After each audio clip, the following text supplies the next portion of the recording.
आबासाहेब, तुम्ही निघा, आम्ही थांबतो इथे. शंभूराजे? आबासाहेब, निश्चिंत मनाने जा आणि लवकर पोहोचा. शंभूराजे, हे तुम्ही म्हणताय? काही क्षणांपूर्वी आबासाहेब, आम्ही रडलो, भावनिक झालो. हे स्वराज्याच्या हिताचे नव्हते. आमचं आम्हालाच वाईट वाटलं. आम्ही असा हट्ट का केला? आता हट्ट नाही, कर्तव्य.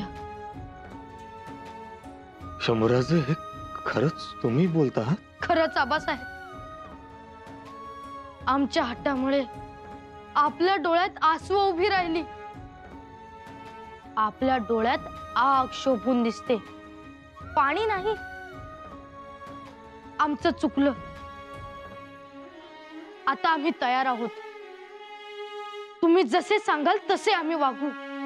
शेवटी आम्ही शूर आबांचे शूर छावा आहोत. खरंच शूर छावे आहात. आबा,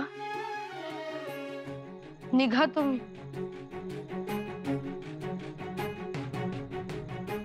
शंभूबाया, खरं तर खूप जीवावर आलंय तुम्हाला एकट्याला इथे सोडून जाणं.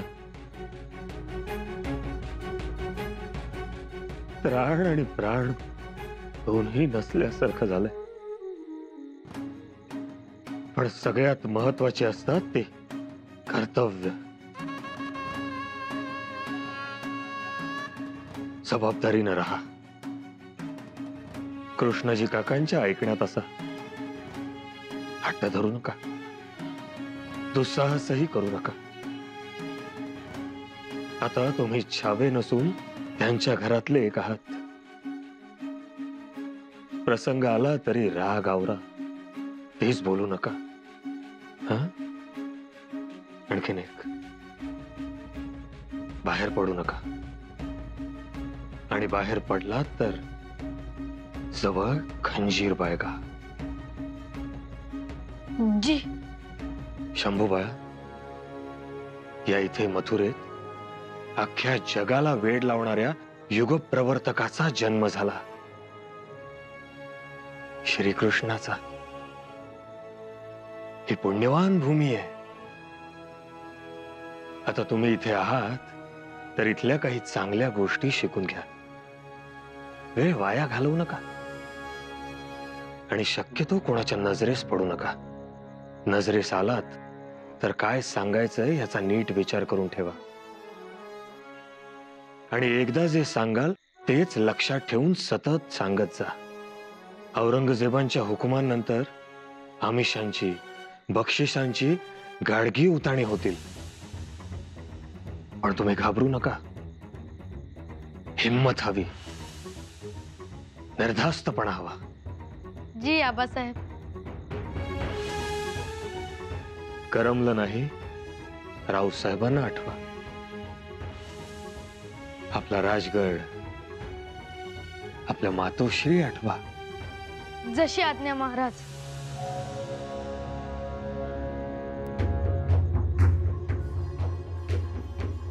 आज्ञा महाराज?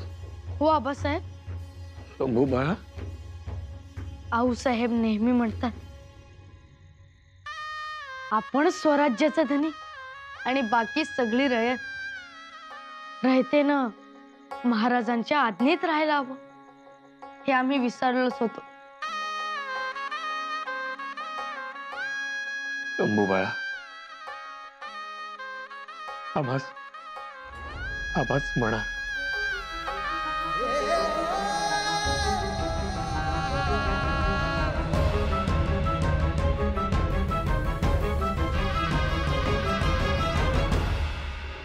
आबासाहेब, आम्ही बाहेर येऊ शकत नाही निरोप द्यायला. नाहीतर आपली पावलं निघणार नाहीत. या आपण.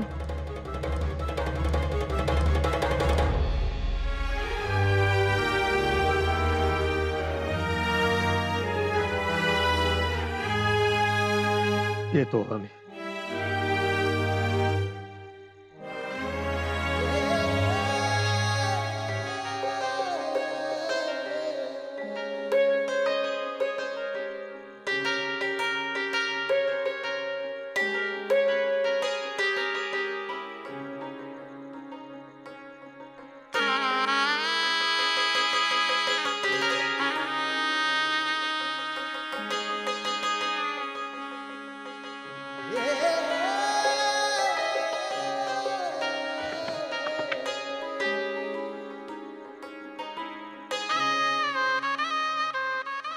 आबा,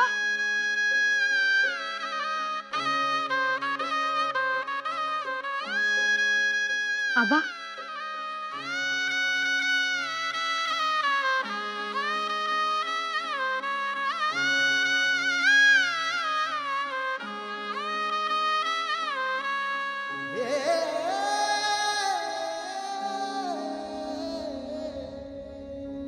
आबा, आमच्या मातोश्रींची आठवण ठेवा तुमच्यासोबत. नको शंभूराज, तुमच्याकडेच ठेवा. तुम्हाला त्याची गरज आहे. आबा, आता भावनांमध्ये अडकायचं नाही. आता आम्हीच बाळकृष्णाच्या जन्मभूमीत आहोत म्हणून म्हटलं ठेवा तुमच्या जवळ.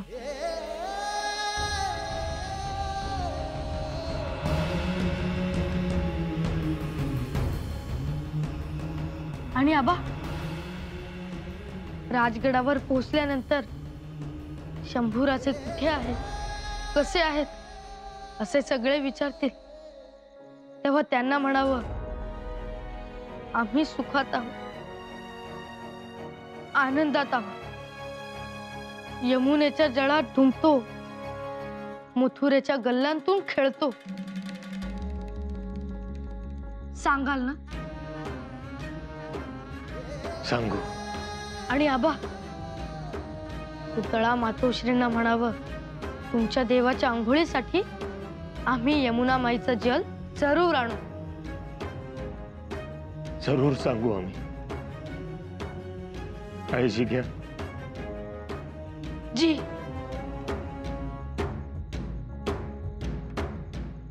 येतो आम्ही.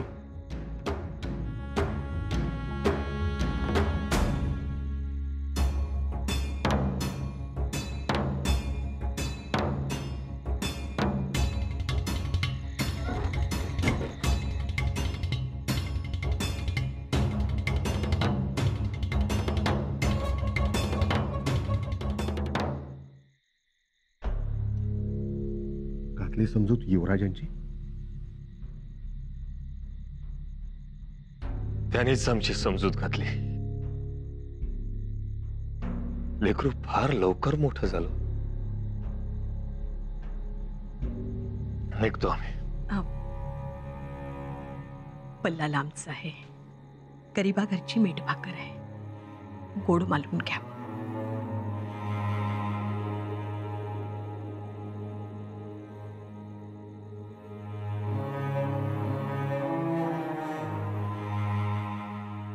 काळजी नसावी महाराज शंभूराजांची. निश्चिंतीनं जावं. बिलकुल नाही.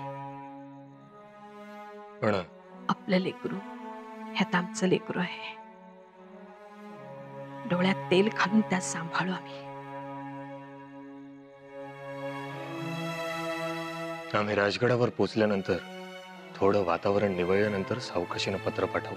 जी महाराज. सोबत खूण वस्तूही देऊ. त्यानंतर तुम्ही यांना घेऊन राजगडावर या. जी. आमची माणसं सोबत असतीलच, पण तरीही सावधानतेनं, हुशारीनं राजगड जवळ करावा. जी महाराज.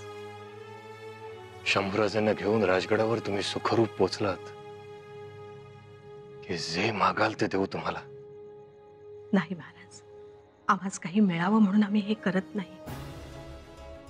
हे पहा, आमच्या समोर सत्पुरुषांच्या पादुका आहे. यावरचा अबीर गुलाल उचलून मी शब्द देते तुम्हाला, जग इकडचे तिकडे होईल, पण आम्ही शंभूराजांना घेऊनच राजगड येऊ.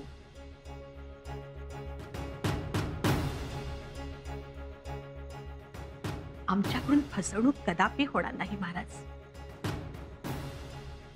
तो विश्वास आहेच. महाराज, अहो तुम्ही निश्चिंत मनाने निघावे. आम्ही एकाच तिघे भाऊ आहोत. तुमचे इतर 2 बंधू दिसत नाही. एक विसाजी, अहो ते तीर्थयात्रेला गेलेत. आता 4 धाम उरकले की मगच परत येतील. आणि दुसरा केसोजी, तो उद्या परवा परत येईल. धर्मसंस्थेने एका ब्राह्मण कुटुंबावर कसले आरोप केलेत त्याची शहानिशा करण्यासाठी गेलाय. त्यासही कल्पना द्या. आम्ही सांगतो त्यास आपण निश्चिंतीनं प्रवास करावा. तुम्ही सत्पुरुषांच्या पादुकांवरील अबीर गुलाल उचललात तेव्हाच निर्धास्त झालो आम्ही. येतो आम्ही.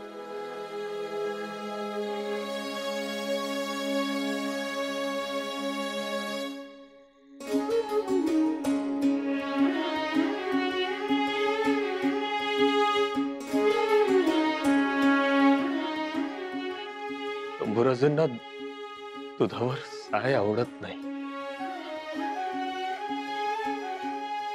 त्यांना पुरणपोळ्या खूप आवडतात. भाकरी आणि उडदाचे घुटेही आवडीनं खातात. सकाळी लवकर उठतात, व्यायाम करतात, पोहतात,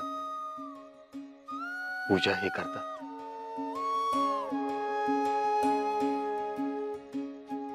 आजीचं लुगडं पांघरतात. त्याशिवाय झोपच लागत नाही त्यांना. आपण रागावतात मात्र पटकन. मनात काही नसतं. अन्याय सहन होत नाही त्यांना. आणि परिणामांची तमा देखील बाळगत नाही. आता तुमच्या घरी तुमचे पुतणे बनून राहतील. तुमच्या घरातले संस्कार, रीतिरिवाज सगळं शिकवा त्यांना. कसं बसायचं, कसं जेवायचं, पानातल्या कुठल्या पदार्थाला आधी हात लावायचा, सगळं सगळं शिकवा. पुढे गल्लत व्हायला नको.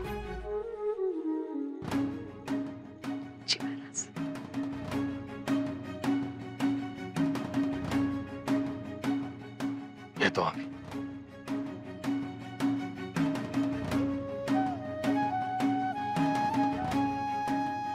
बैरीजी, घोडी तयार आहेत? जी महाराज. सर्जेराव घोडी घेऊन तयार आहे. चला. हर हर महादेव.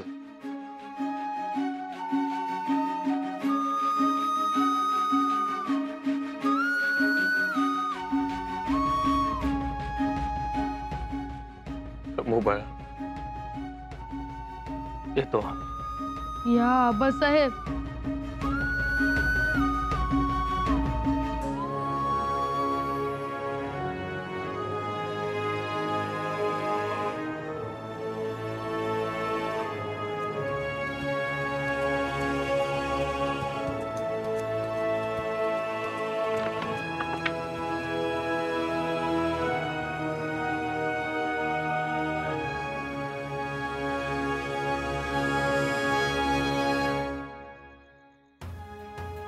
आबासाहेब, आबासाहेब, आमची काळजी करू नका. आम्ही रडणार नाही आणि हट्टही नाही करणार. आबासाहेब,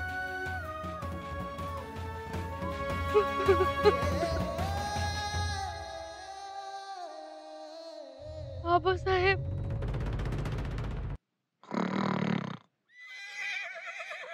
हे भगवान, ये आदमी नींद में तो खराटे मारता था और अब तो घोड़ों की तरह हिन आने भी लगा है.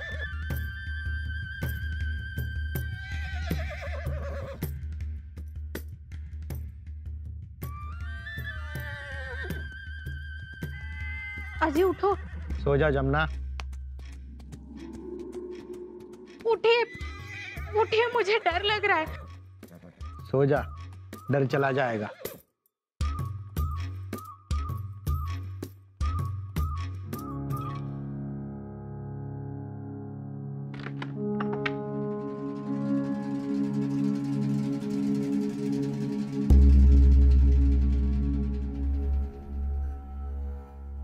कुछ तो गड़बड़ है। लक्ष्मीबाई के आंगन से ही घोड़ों की टापों की आवाज सुनी है मैंने। कोई मानो या ना मानो, कुछ तो गड़बड़ है। कौन होगा? पागल औरत, क्या कर रही है? डर गया ना मैं। डर तो मैं गई थी, आवाज सुनी घोड़ों के टापों की, उनके हिनहिनाने की। बात का बतंगड़ बनाना तो कोई तुमसे सीखे। नींद ही नहीं आती। वैसे भी मैं जल्दी उठ गया हूँ। पड़ोसी गांव से श्यामलाल आ रहा है, उसकी कुंडली बनानी है। आप करो अपना काम, मुझे तो मेरा काम मिल गया है।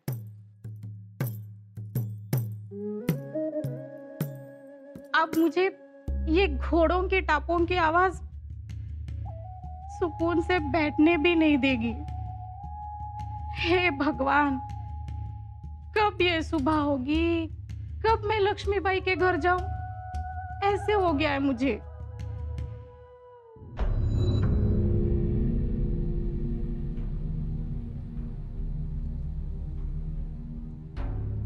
काय बी म्हणा, पण महाराजासनी तोड नाही बघा. हा परमुलखात पोटच्या पोराला सोडून जायचं म्हणजे काय सोपं काम नाही बघा. आपण म्हणतो परमुलूक, पण खरं तर तो मृत्यूचा जबडाच. आणि अशात युवराजांना सोडून निघाले, कुणाच्या जीवावर? तर माधुकरी मागणाऱ्या त्या 2 पोरांच्या जीवावर. काय होईल लेकराचं, काय नाही, कुणालाच माहिती नाही. सगळा अंधार. खरंय, आणि तो औरंग्या, तो आग्या वेताळच आहे. त्याच्या हातामध्ये तर काय अमानुषपणाची ड्युटीच आहे. आणि त्याच उजेडात त्याचा सरदार सैनिक होडाकणार, शोधणार आणि तपास करणार ते वेगळंच. मोठं धाडस. अहो, मिठी मारली युवराजांनी. खरं सांगतो, आवरलं नाही मला. बाजूला जाऊन उपरण्याने डोळे पुसले. पण महाराजांनी स्वराज्यासाठी मिठी सोडली. मायेत न गुरफटता माझा शंभू बाळ म्हणून गोंजारात नाही बसले.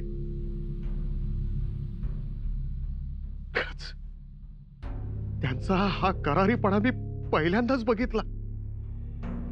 आणि हे सगळं कशासाठी? तर स्वराज्यासाठी. ही धडाडी, ही उमेद बघून आम्हाला नतमस्तक व्हावंसं वाटतं.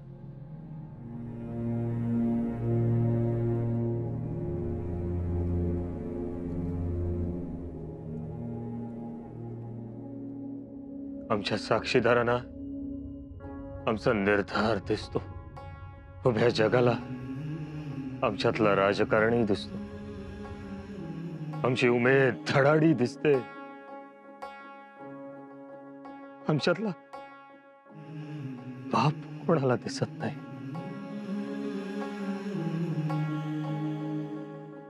शंभूराजेंना सोडताना आमच्या हातातली तलवार लुई पडली. आमच्या मस्तकावरील जिरे टोपाची मोठी लढ हेलावली. पण ते कोणाला दिसलं नाही. आणि ते कोणाला दिसून द्यायचंही नाही.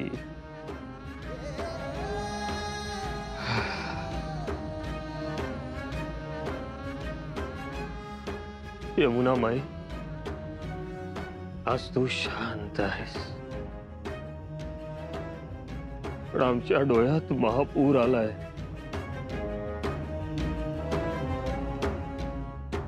बाळकृष्णाच्या पावलांना पाणी लागलं तेव्हा तू शांत झालीस.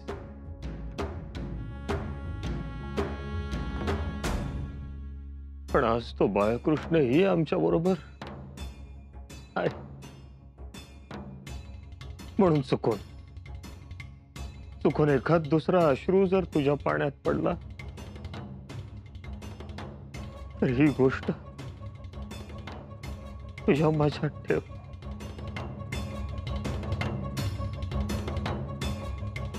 जगदंब.